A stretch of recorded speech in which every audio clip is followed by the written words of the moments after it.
usually like to start the show by asking our guests, and we don't have any guests today, how their week's been.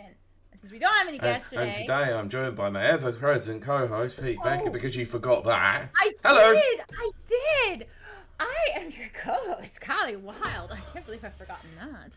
I was going to say, do you want to start again? But this poop show has already gone bad enough.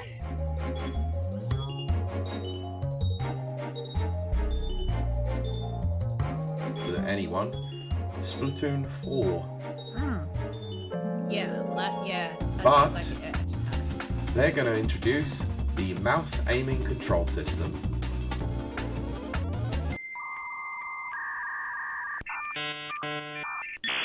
So that means I just saw your mind ticking over there going, what? Oh! No, I was just thinking, oh yeah, PC gamers, yes, they use a mouse, don't they? Yes, so. they're you grow up in the UK. When you play football, like in a park, like with your friends, or soccer, when you soccer, I don't even know her. Okay, well, that is appalling. So appalling. We need a pun counter. Anyway. We do not, because it would just... Or a Pete Grimace. No, it would explode counter. every time. I like the lore. How? But, so Pete, we haven't talked about it at all. We were talking about Five Nights at Freddy's. Sorry. Because your ringtone sounded like the Five Nights at Freddy's thing. Okay, cool, awesome. It turns out my wife locked herself out of the house. Oh no! That's why it kept going. I was like, why isn't she answering the door? That would explain why. Well, there you go. I live with an idiot. No. Hi, Lord has a nice comment. So I want to ask you a quick question before I smash into this, and it'll have relevance. Okay. What video game property do you think is utterly ripe for a movie adaptation? Oh, don't ask me that. Give me 5 you think that are absolutely primed and ready to go for a movie adaptation that are not being currently made. Resident Evil 8 first of all top of the list. No, sorry, Resident Evil's already been done. As an IP, you can't. No, you can't choose. We're talking about. No, we're talking about an IP that has never been adapted. Itself. Yeah, never been adapted into a film. Horizon Forbidden West. The Horizon series, yeah. That's crazy to me. Let's see. The Sims. I remember them talking about potentially developing a Sims film years only ago. Only because I saw a meme like 2 days ago. Yeah. And it was the dumbest meme I've ever seen. Sure. It had Dave Bautista and I want to say Renee Zellweger. Oh God. And I was like, no, I don't like this. And it was like very traditional, and I was like, The Sims is not like traditional. No, anyway, that's neither here nor there. Let's see. Forza. Is it Forza the racing? Yep. I'm intentionally thinking insane things. Tetris. Mm-hmm. Well, Tetris has technically had a movie. I mean, I know they were talking about it. No, Tetris did. Tetris did have a movie. It was actually it was really good. Oh my goodness! It would never happen. Oh gosh, I like Steven's Lunar Jetman. I love Pylor's Space Invaders, which would be amazing. I like Nana's actually. I was gonna say. Electric Suit Larry, for Christ. Can you imagine? Jesus. Maybe on Comedy Central or something. Yep. But Life you know is what? Strange, Horizon, Kingdom Hearts, Shenmue. And It'll never happen. No More Heroes. I think the No More Heroes one would be good. Oh, No More Heroes would be good. Persona would be good. Kingdom Hearts would actually be good. It would never happen. That's too many Disneys. Yeah. I actually started out hardcore Kingdom Hearts fan, but by the time we hit Kingdom Hearts 3, I was like... Alright, well, we're hitting on a major theme here, with exception to Pong Known properties. Pong and a few others. Yes. Is that the vast majority of these all have stories. Yes. Oh no. Okay. Oh no. So here we go. This? A live action movie based on Outrun is in the works. Like, okay, I love Outrun. No, so do I. Don't get me wrong. Wait, I also love Jet Set Willy, as Steven has said. Yeah. I missed all of these. Oh my gosh, Chucky Egg. Yes. Yeah. I missed all of those, guys. I know, but great yeah, suggestions. with exception to a few of those, most of all these games have stories that you can adapt into a film. The one that I chose was Outrun. Danger says Kingdom Hearts is in the planning stage of the TV series. That's crazy. Possibly. Oh yeah, I've heard about the Outrun film, says Steven, but didn't think it was a good idea. Let's get into it I because this love is Outrun. freaking hilarious. By the way, this was the one that made me laugh. Is it set in the 80s? No, I don't know much about it. Let's go into it. Oh, okay. Because there have been two people that are involved in the project currently. One is director and one is a producer, possibly an actor in the film. I'm gonna drink more even though Cat did not tell me. Because the director involved is Michael Bay. And the producer is Sydney Sweeney. So over Sydney Sweeney. I'm so over. But I mean that could be good. Michael Bay could.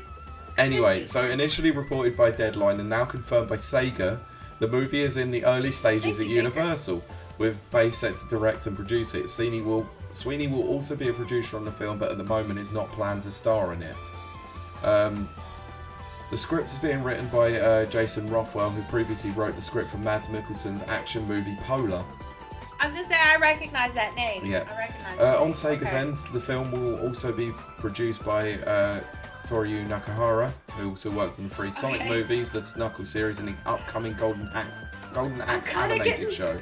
I'm kind of getting sold on this, Pete. Yeah. If they said it in the 80s. So, Sega president and COO Shuji Itsumi will also oversee the project. The original Outrun was released in '86 and was designed by Yu Suzuki. Oh, yes! Love it! Yeah, this is just talking about the game. Yeah, which we all know the game. Yeah, anyway. That's why I bought a sports car, by the way. It's Outrun. Yes. It's one of my biggest influences. Now, when I was out doing things last year for an event that you were supposed to be turning up to, but didn't. Which one? There's several events I was supposed to go to. It was a certain stag do that I had.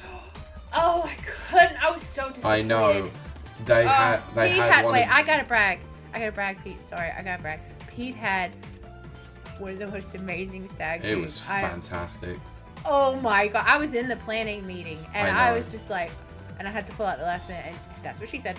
I did not want to because this is like the greatest stag do I've ever heard of. Anyway, continue. Yeah, so where we went in London, they had a multiplayer sit down Outrun 2 SP. Oh no! And my god, me and my mates were just racing. A couple of mates were racing each other.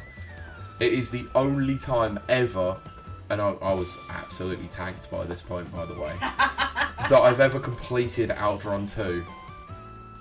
My god, like, it was ridiculously hard, but we finished it. That's what she said. Yeah, my god. Outrun is fantastic. Love the game. But how the hell are you adapting this into a movie? That's the thing. If they do something like that 1960s movie, all those men and their magical machines, or whatever that's called, you know what I'm talking about. It's the Great Race. It had a different name. Oh, yeah. If they do something like that, or the cartoon with all the racing, Hanna-Barbera, Wacky Racers, is that what it's called, or something like that? Yeah. They do something like that. Or Cannonball Run, which is an American. Oh, yeah. Cannonball Run would work. I'm on board. Get Pedro Pascal to No, don't do it. Don't do it. Do not do it. No, don't you freaking dare. You put Pedro Pascal in it, it's just killed the film. I mean, Michael Bay nearly killed the film, but you know. I mean, yeah. But I mean, he's this generation's Burt Reynolds. You have to admit that. I mean, he's not as cool as Burt Reynolds. He's nowhere near as cool as Burt Reynolds. Yeah, but he's also in everything. He is in everything. And he's starting to die in everything, like, what's his face? Sean Bean. Sheen Bean. No, if you have something like that, no joke, Michael Bay, if you're listening, of course you are, because you're an avid fan of our show.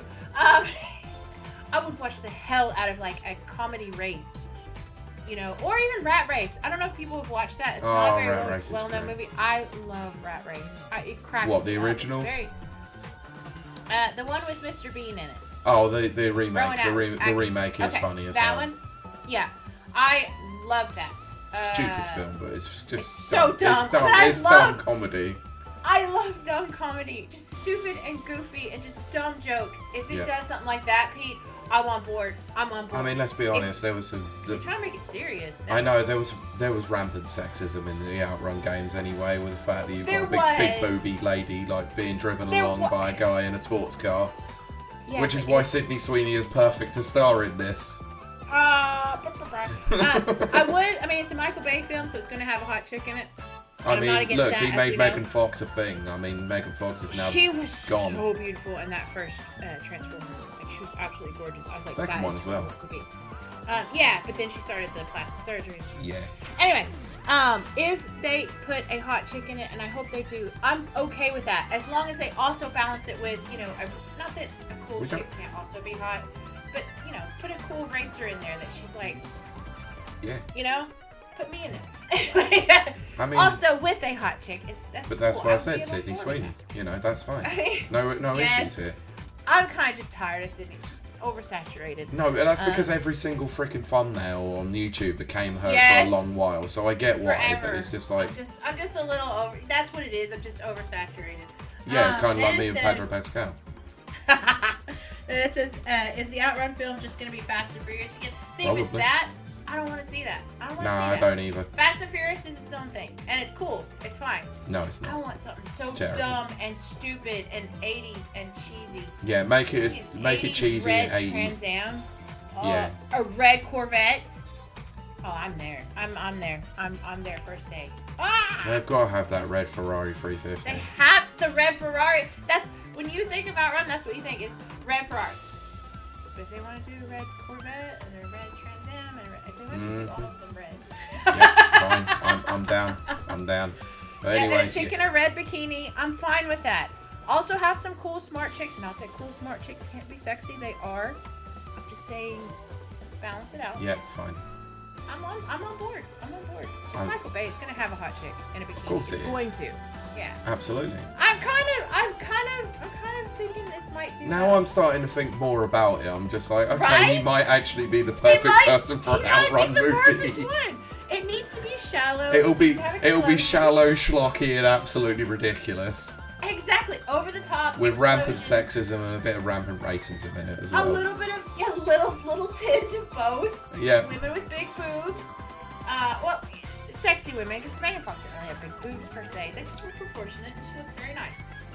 So hot women, but also let's balance it with some cool stuff. It doesn't need to have a story. Just let them race. No story. Be stupid and dumb and funny and Cannonball Run, but for this generation. Yeah. Well, our generation. Cool. This generation might not like it. Anyway. Yeah. Right. So, anyway, enough. Either way, hello chat. We are watching Summer Games Fest. Yeah. Let's see how this goes. Okay, that actually looks fun. I'm not gonna lie. Is it going to be more back to basics rather than like all the transform stuff? Because the transform stuff was cool. But isn't this like dimension hopping? Yeah, they're adding it for more. Miku! Oh, nice. Nice. Yeah, this is great. I mean, that's sold you immediately. Oh, sick! Oh my god. Nice. Right, day one purchase, I'm in. Yeah. Joker! Say. Cool. Oh, there he is. Yeah, this is like they're bringing in the transform stuff, but they're also adding like Sonic Rider stuff too and all. That's awesome. Like, in all fairness, the gameplay does look really fun though. It does. I mean, it does. Sonic racing games were always good though, to be fair. September 25th. All right. Cool. I'm nice. sold. That's what it is. Bandai Namco. Oh, this might be Dust Bloods, I think. Wait, no. What is... What? I have no idea. Is this Code Vein 2? Yep. Yes. Nice. Oh, thank God. So PS5 X. This is a special one. Our next game comes from a well-known developer that has What? Kyle Bosman? Wait. Kyle Bossman, everyone. What? Final Bossman. All right. Well, let's see what this says. Envelope. What are you doing? Oh. What? Hey, Jeffy. If you're reading this, it means 3 things. Number 1, you're killing it at the fest with your oodles of totally What natural is this? charisma. Debatable. B, I'm at your house Is this playing Long Pizza Darts with Tower? Sam. And 3, I think it must be. you're gonna do me a They have solid that and really skip awesome- that Silk Song trailer so you can hit my left side. revolutionary VR gaming venture that will shock the industry probably. A wet one on the lips, comma, wait. Deadpool! Oh! Deadpool! All right, let's take a look. We just Oh, might for be your God's- time. I'm out. Didn't Universal. Hang on. Toronto.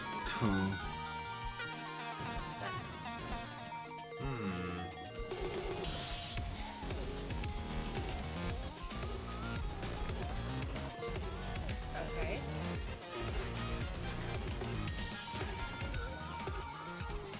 Oh! No way.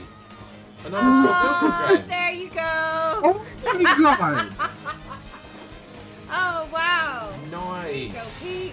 There you go. And that's that's a piece Yes! of right there. Yes!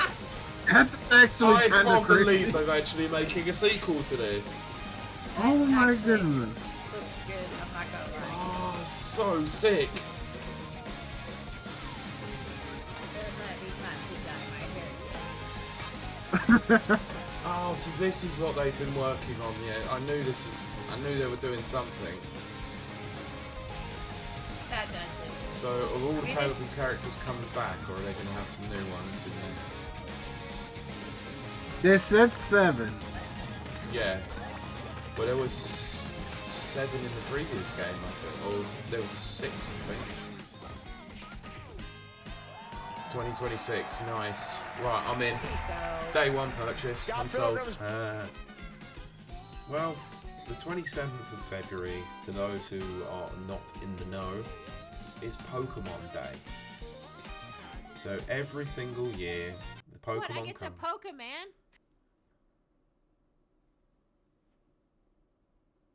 I mean, he was just doing his job. I mean, would you like it if, you know, you're doing a job and everyone is criticising and mocking you and, you know, Yeah, saying that Kylie. you've done a terrible job? Yeah, Hey, you show what up do you every think? week and you do absolutely nothing. What the That hell? is true. But I'm aware of that. That doesn't make fun of me. God damn it. I blame the commissioning party, Tyler. Yes, I do too.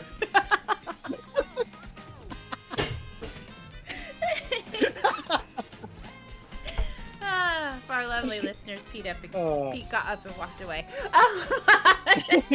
I mean, I could But have done. no, I could have done the whole slap the desk and go, that's it. I quit and walked I know, away, and exactly. then just cut the stream off, and that was it. But I do want to say what we've all just Technical said. difficulties. Yeah, there you go. No. Yeah. Right. Shall we have Fucking you. Shall we have a real palate cleanse? Yes, please. Shall we go and back? I'm gonna drink. Shall we go back to shall we farm a particular mine that we like to farm every so often when they do stupid things? Oh no! Bring the funny. What is it, Pete? Naughty Dog has released The Last of Us complete. We're already explicit. Fuck Naughty Dog. Yep. Our wonderful scapegoat, Naughty Dog. Yep. I told you we're farming. Rage Farm. Yep. Classic. What have they fucking done now? I'm just gonna. No, we're off the rails We're now. Fuck explicit, it, let's so, go. yeah. Yes, Nana, exactly. Let's just say we're glad the game is gone. Yeah, fuck that game. Gone, zaddy, Piss off. gone. Yeah, anyway. Yeah, the gloves are off now, that's it. We're really are explicit. Yeah, I mean, just put that explicit tag on. oh, Yeah. 100%, there's no way this is getting off. Fuck Naughty Dog. What has fucking Naughty Dog fucking done? What the hell has Neil fucking Druckmann done again? Neil Fuckman done this time.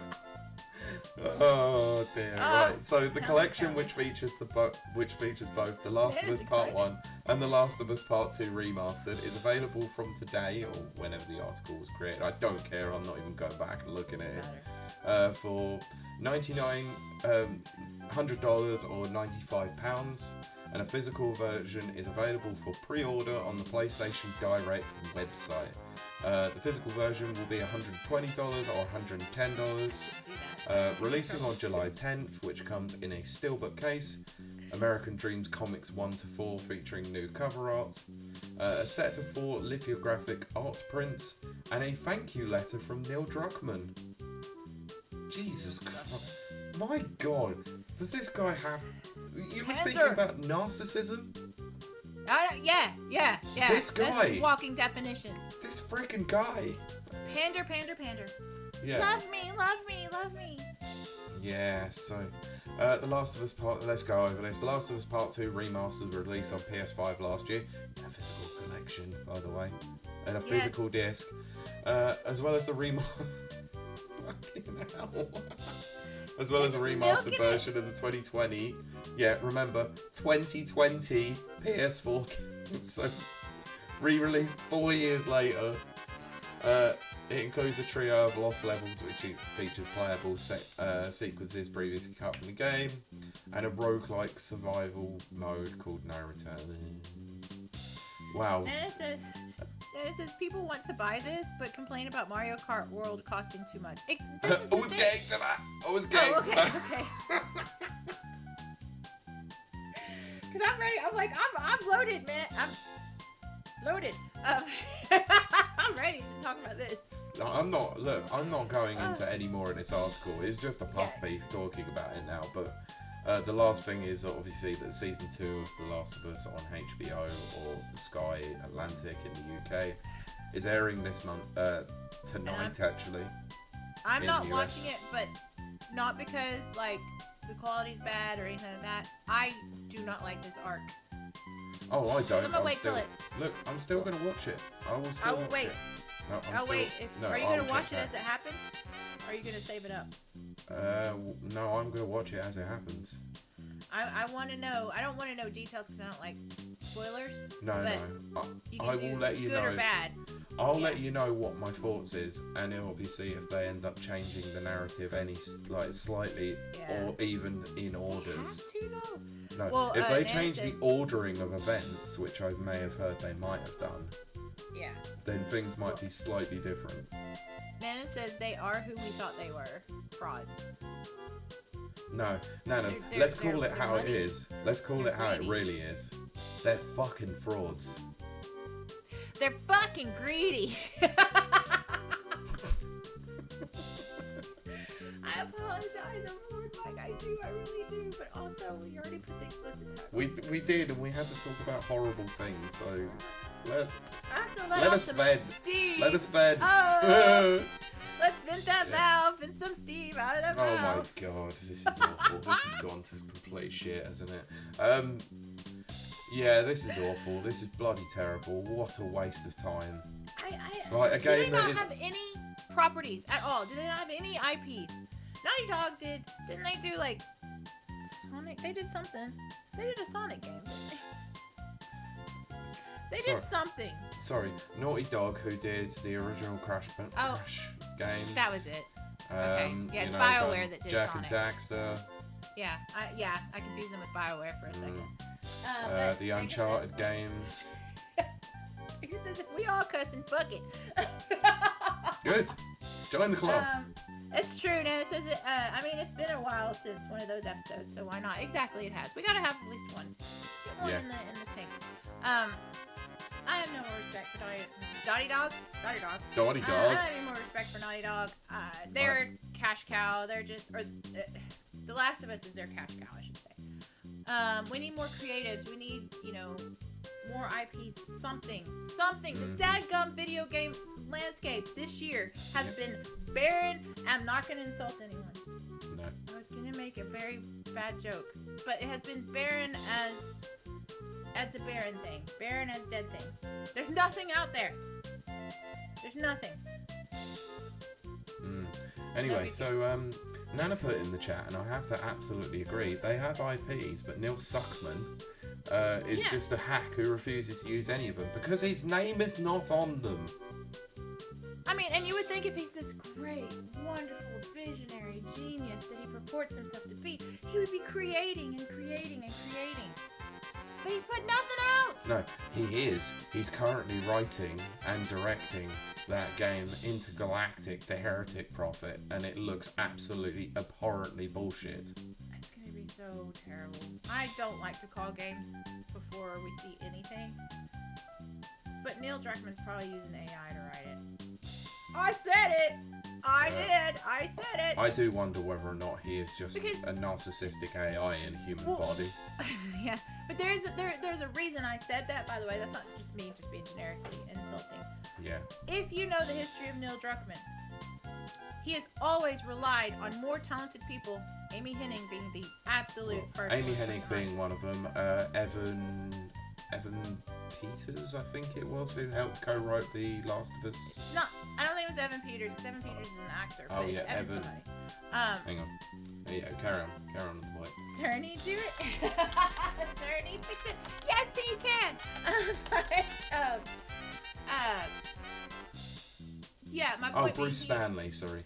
Exactly. He surrounds himself with much talent, I'm sorry, back up. He's come up through the ranks with much more talented people who came up with the ideas, who wrote the dialogue, who did all that. Bruce Straley, not Stanley, stupid idiot. Oh, okay. I just misread. Anyway. And so now here he is. He's alienated everyone because he got rid of them in the most terrible way. Amy Hennig was cast out in like just the worst way. Yeah, she was working on Uncharted 4 and then basically turfed out by Neil Druckmann, took over the whole thing and took all the critical acclaim. He did. And so when I jokingly say he's using AI to write it, there is precedent. Not that he's used AI, but he used to rely on more talented people. And he didn't use that. That is a man that has failed upwards his entire career. Like, you hear that phrase and you think, oh, that's so silly or whatever, but then you see it happen amongst politicians and other things. But Neil Druckmann is the absolute definition of that. He has failed upwards. He's not done anything, and yet there is a section of society that absolutely worships him. We've seen it. Mostly his own Who was fan it club. that was kissing his ass a couple of weeks ago? Alex Garland. It wasn't Joseph Fares. But it was somebody. It wasn't Joseph, right? No, it was Alex Garland, the writer for 28 Days Later. Yeah, that's it. He's freaking kissing his ass.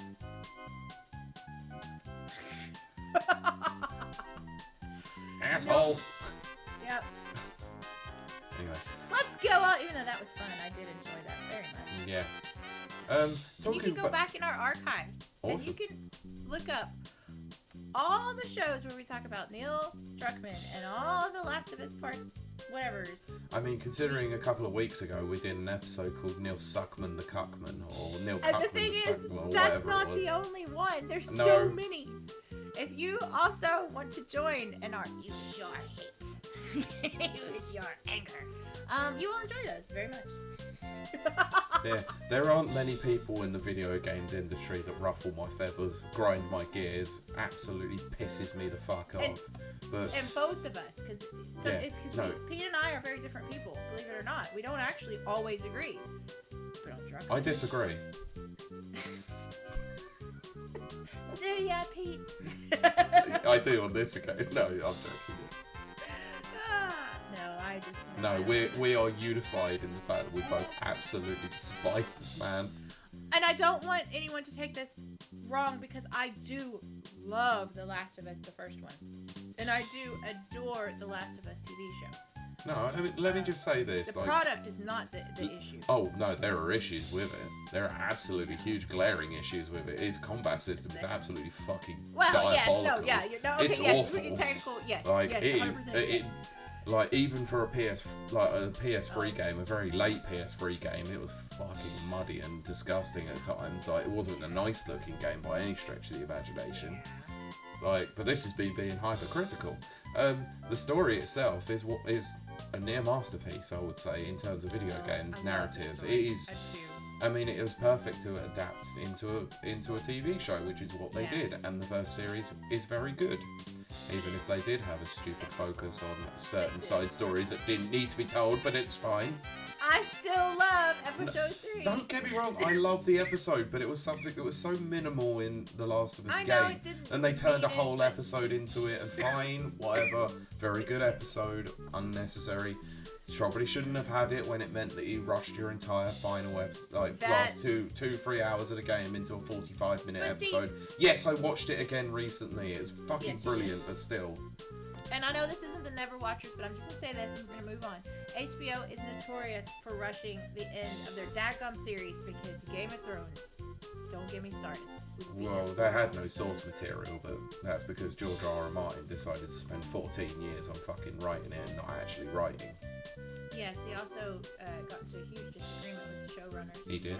And they should have listened to him. They should have fucking listened to him. And funnily enough, the same thing happened on House of the Dragon because he was involved in the first season and then absolutely fell out with the fucking showrunners again. And I don't understand why they will not listen to the, first of all, creator of these characters. And every time he leaves, the shows crash and burn. Because he's an actual writer and they are just showrunners. Funnily enough, there is actually a good way of doing it, adapting your source material into a good TV show. And there is a great example of it currently on Amazon Prime at the moment. No. No. Get Out. No, I love Fallout. They did such a good job. No, the example that I'm using is a book series that was adapted from, several novels. They always use the basis for one novel per series, but the fact that the author is heavily involved in the process, and they always ask for his advice. Reacher, fucking outstanding. Again, I know we're not the Never Watchers, and we really are going to move on. What I mostly appreciate, I have not watched Reacher. I know I would enjoy it. I haven't, but what I mostly Reacher is brilliant. My God. What I appreciate about Reacher, and this is no strike against anyone, is Tom Cruise. He's not like hero material. He is a. And the guy they got now. He's a short man playing a character who is notorious for being a brick shithouse. I mean, he is like 6'5" in the book or whatever, but there's nothing wrong with short men, and short men can be very, very strong, and I love them. No, but the fact is that if you're adapting the source material in a Hollywood movie, you need someone who is a brick shithouse. Quite literally described, not described that way in the books, but basically. No, but he is described as being very, very tall, he's like a superhero. He's like Master Chief, but I think what they said actually is that he's always the biggest man in the room. In the room, yeah. Yeah. Yeah. But I think you could do that with a short man, because, well, you have to remember, I have an affinity for short men. Yes, but they need to be more military. Yeah, okay. Anyway, let's move on. Yes, let's move on, because this is not the Never Watchers. I have returned from France, and I was over there last weekend, which is why we didn't record. Because I was attending Evo France. So this is the inaugural Evo Europe, let's say, or Evo France. So I'm gonna have to give a bit of a backstory because obviously people probably may not know what Evo even is. I think that's a good place to start. Yes. Evo is the world's largest open fighting game tournament, and it's also open to the public. So it is several games that are usually held there. This time around it was for Evo France. So it's usually held in America, but the last couple of years they've been sort of expanding here, there and everywhere, sort of around the world. So it originally started out as solely a Street Fighter competition called Battle of the Bay back in California, which then decided, once they changed the name to Evo, had moved over to Las Vegas and has been basically the home for since 2002, I believe. So this is probably one of the longest running fighting game tournaments ever. And over the last couple of years, since a certain person who was once involved with there got removed, it seems like the management has decided to change things, and probably rightly so, for the better, because over the last few years they've decided to expand into a more worldwide base.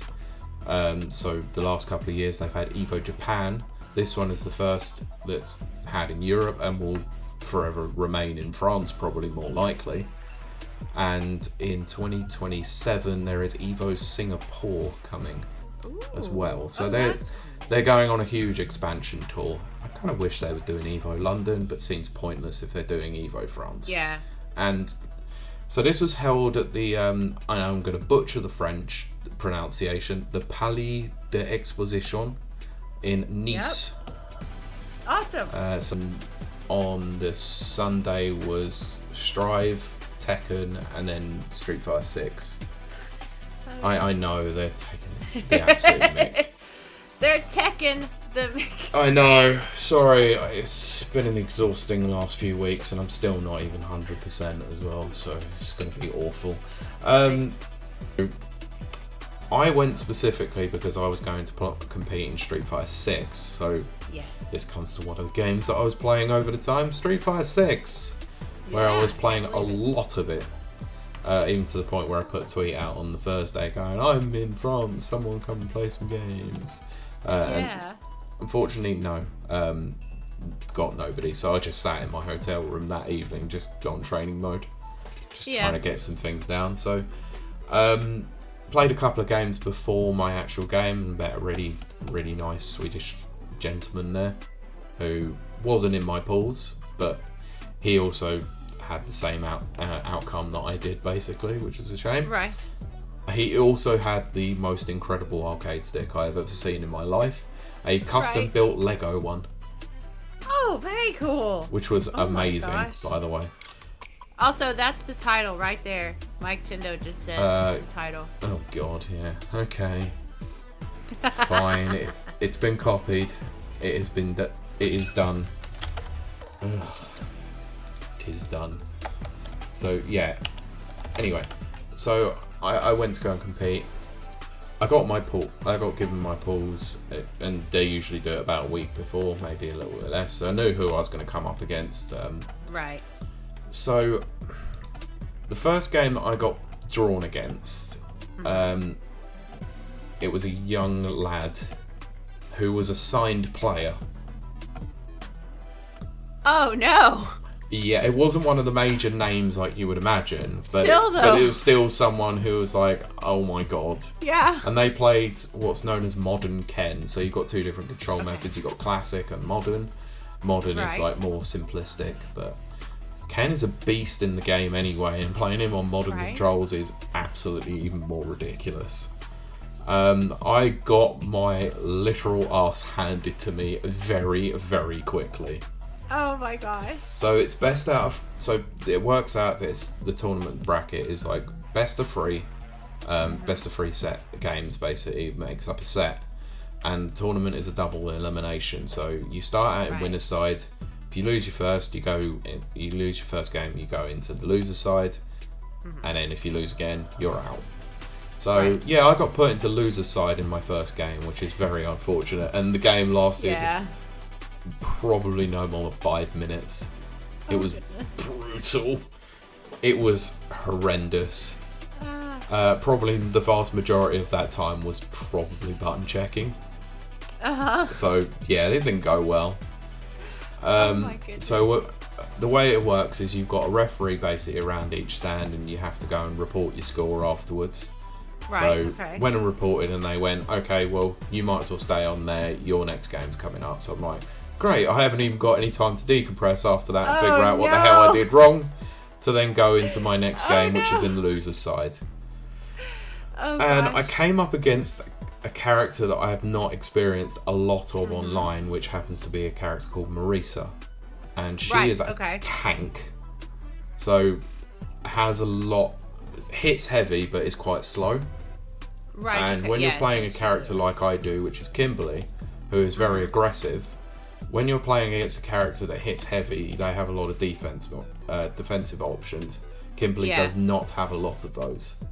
Right. So I kept trying to put myself on the front foot, and he kept counter-supering me. Oh, goodness. Yeah. So this was a little bit better, I would say, but I still lost quite badly. Well. And I didn't take a game because of one input error let me down. Oh, no. And I was so annoyed by it. So I went Yeah. out 0-2, which is the one thing I didn't want to do. Well. But it was a great experience. That's what matters. Had fun regardless. It was fine. Exactly. So yeah, Exactly based on the fact that I went 0-2 in that tournament, I kind of did not really want to go 0-2 in Ultimate Marvel 3 as well. So that's kind of why I bottled it. So yeah, that was my Friday done basically for games itself played. But yeah, it was quite nice to actually see some like big players there.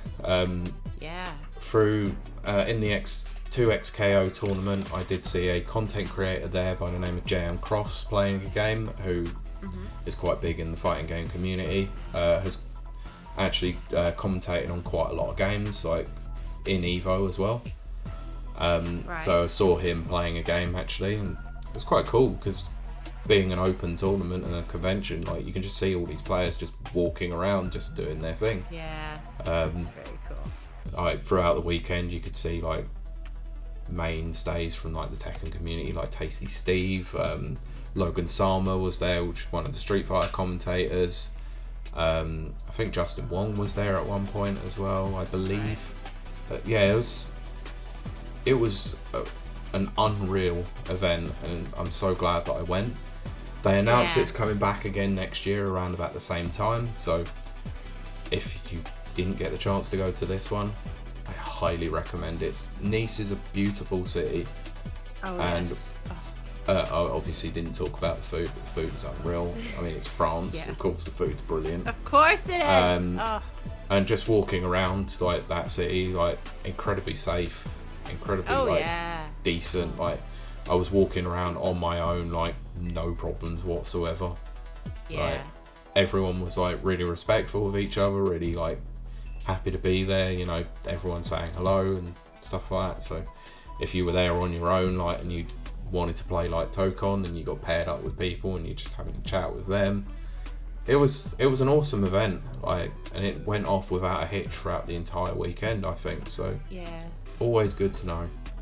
But yeah, I mean, it wasn't cheap, like the ticket itself wasn't the cheapest, but that was because I made it like that way, because I wanted to make sure that I got the final day experience. But I'd say that was one of the only criticisms I had of the whole thing, is that actually the way that they do it in Las Vegas is that, I know it's a very, very different dynamic. Where they hold it in the Mandalay Bay is they have two different separate convention centres. Right. So you've got one big convention centre where all the pools, all the bring your own tournament stuff goes on. But then because it's a major venue, sort of like the MGM Grand, they actually have like an arena, like a full-on arena. They've held like pool, like Matchroom pool, like the Moscone Cup's been there. They've had boxing there in the Mandalay Bay over the years. So it's an actual like stadium, let's say. All of that was locked off on the Sunday, and the atmosphere is completely electric by going in there. This one was sort of like, it was just at the back of like the hall, and everyone could access it to a certain point. Like it was barriered off, there were security guards there, but I felt like it was a good thing that obviously the atmosphere was great, because people who hadn't paid for it could be there to watch all the final games. But you know what I mean, like it didn't feel exclusive that you paid your money. You didn't really feel like an exclusive thing that everyone was able to get apart from a seat. Whereas in Vegas it felt like pretty much like that way. So it was a small criticism, but a criticism nonetheless, I'd say. But I wouldn't say it was a bad thing, because it made the crowd presence a lot better in that respect. I was gonna say, exactly. That could have been the entire point, you know. I guess that's probably the way to differentiate it between Evo Japan and Evo like America, is They probably wanted it to be a lot more open, let's say. Yeah. Which is fair enough. Like, if that's the dynamic they're going for, then I get it. But yeah, it's cool. But yeah, Evo France, what an experience. I kind of want to go again next year. Can't guarantee I'm going to go again next year, but if I do, then I probably have to accept that my fighting game career is never going to happen. Yeah, but at least the experience is there. I mean, that is fun. I just enjoyed taking my arcade stick and just playing games. It was great. Yeah, exactly. It was fun. It was fun. So that's good to hear. Yeah, I mean, my review of Evo France was utterly incredible. Like, 5 out of 5. Would recommend anyone who's into fighting games to go, because that's very good. What an experience. Yeah. Well, I think it was awesome. Welcome to MGM Comic Con. First day. My name is Pete Beckett. I'm from the Rapid Reviews Radio podcast, and I'm joined by 2 guests. Friend of the show, Mike Tender. Hello there. And our editor and clip maker, Nana Marfo. Hello, everybody. And today what we're going to do is we're going to discuss whether or not the AAA video games industry is about to crash, and whether or not the indie games industry can replace it. Talk about a couple of notable failures as well within the video games industry. And forgive me if you don't remember this game, because I think a lot of people don't remember it. Concord. So, for those who don't remember what Concord is, you're forgiven. Nobody really does, unfortunately. It was a game that came out in August of 2024 and was decommissioned in August of 2024. The game took 8 years to develop, at a cost of roughly $400 million. It set up a studio and closed the studio as a result. Any guesses on how many sales it made? I'm gonna say like 5 million, honestly. 5 million is a generous estimate. I would probably say around about 3 million, but how much of them went back? How many people they packed in their coffins? Shall I open it up to the floor? Any shouts? Under $1 million. Richard? Under? Anyone else? Sorry? 2. We have two. Do we have 3 over here? Do we have 3 over here? 3, 4 million, 5. This is not an auction. Going once, going twice. 1, Pete, how much? Okay. You're all wrong, unfortunately, but actually the closest without going over is 2. Hey!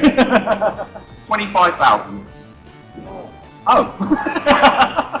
At the time of reporting, it's 25,000. Like I said, it led to the studio being closed not long after being decommissioned as a live service game. I really love Banjo-Kazooie on the Nintendo 64. Possibly one of my absolute favourite games ever.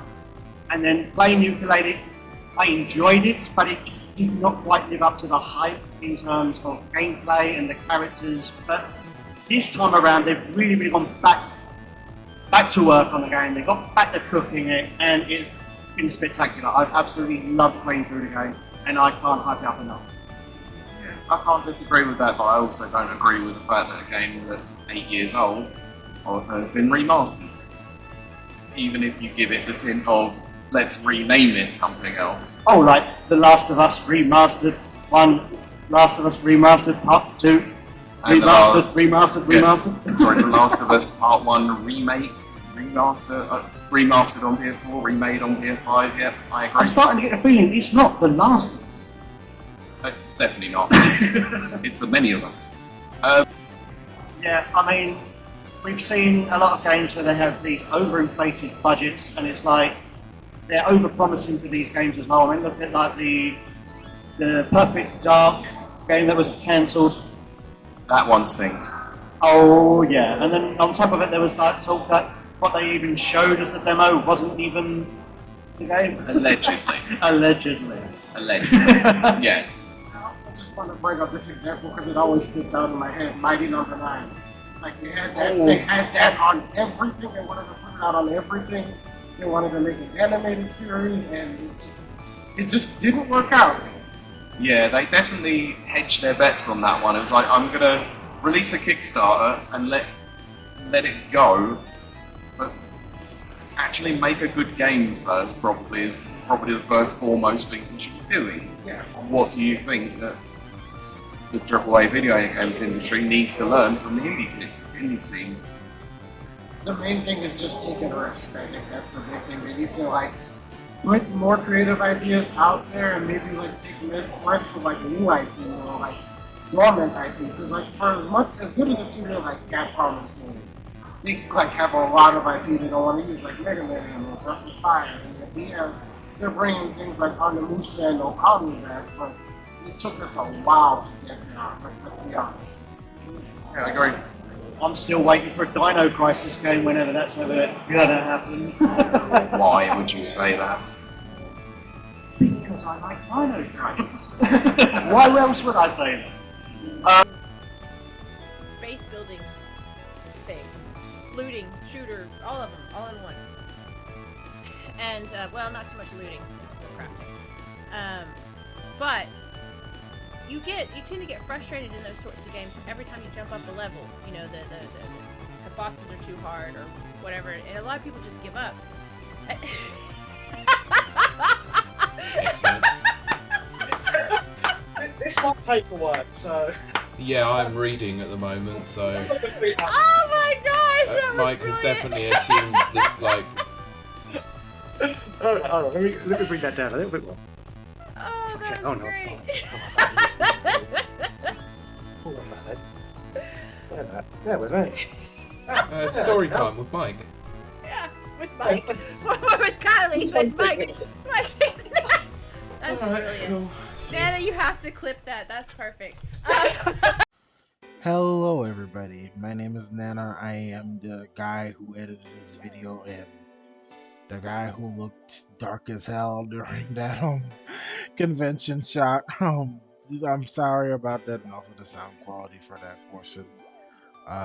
It was not in my hands at all. Mike was the one who did the footage, and I don't think he edits his stuff, but I don't care enough. I'm just glad that I got to sit on a convention stage and talk to a bunch of people about video games and mention Mighty Number 9, which is something that I tend to do often because, you know, it's something that I don't feel like should be forgotten. Anyways, this last part's just gonna be my personal musings and thank yous about this entire year. I signed up basically to do rapid reviews after uni because, you know, I needed somewhere that wasn't my own personal website to talk about video games, even though I did not want to be a journalist because, yeah, but, you know, they talk about Pete and Kiley and Mike and then others on the show. They'll talk about how old they are to an extent and all that stuff. Like, I'm basically like the kid that got brought to the dance, for a lack of a better term. You know, I'm just kind of like the young guy in a sense, but I'm glad that I managed to like be on the podcast and help it out in a major way by editing a lot of the clips and highlights on there, you know. I think I've helped out and done this for a while, and it's just been really fun to do. And, you know, I wake up on Mondays just ready to go and edit this thing, which I feel like is a feeling that not a lot of people have about certain jobs they do. So, you know, it's something that, you know, I enjoy, and it's something I can take pride in, and I'm very thankful for that. So yeah, thank you Kylie, thank you Pete, thank you Overlord Mike. We didn't mention him, I don't think, at all in this video, but Overlord Mike, or Mike RUK, I think is known, is the one that runs Rapid Reviews, and he's done a lot behind the scenes, and, you know, we're very thankful to him for all of us being able to flourish our stuff. And yeah, it's just just a wild experience, honestly, overall, I would say. the game you're seeing right now is either my runs of Mega Man X, like the Final Fortress, or some old Ultra Unlimited project footage. Either way, I'll just leave the game in the description if you want to try it out. Though, if you have the X collection, you probably already tried Mega Man X. So, yeah. But, yeah, that's gonna be it for this one. Next week, I will have a slightly shorter video with the best of Kylie's highlights. If you don't know, Kylie streams on twitch.tv/Kylie Wild, as she would mention quite often.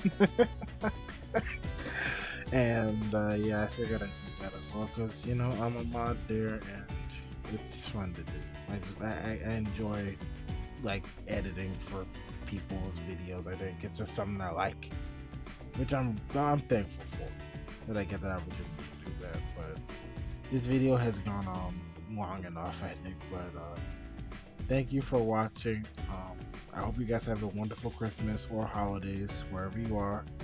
And I'm gonna let Pete send us out with some advice, which would make more sense if there's certain clip was in this video. But yeah, goodbye, everybody. Thank you so much for listening and watching, and we will see you and talk to you next week. Bye! Don't be Sean Layden. Be better. Goodbye. Do better. Yeah.